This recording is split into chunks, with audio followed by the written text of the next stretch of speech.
თვალებს ახელთ ქვის ჭერი, ბოლომდე ჩამწვარი სანთლები.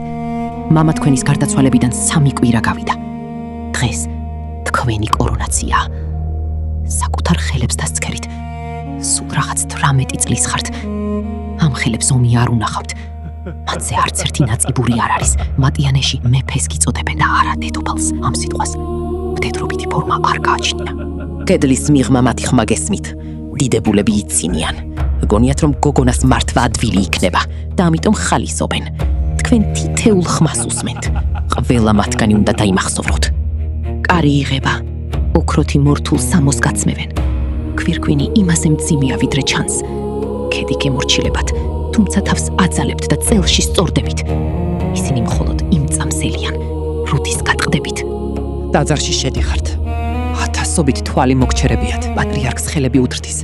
თქვენ არა, გვირგვინს გადგამენ. თვალსაც კი არ ახამხამებთ. თქვენ 29 წელი იმეფეთ. ამ პერიოდს ოქროს ხანა უწოდებთ.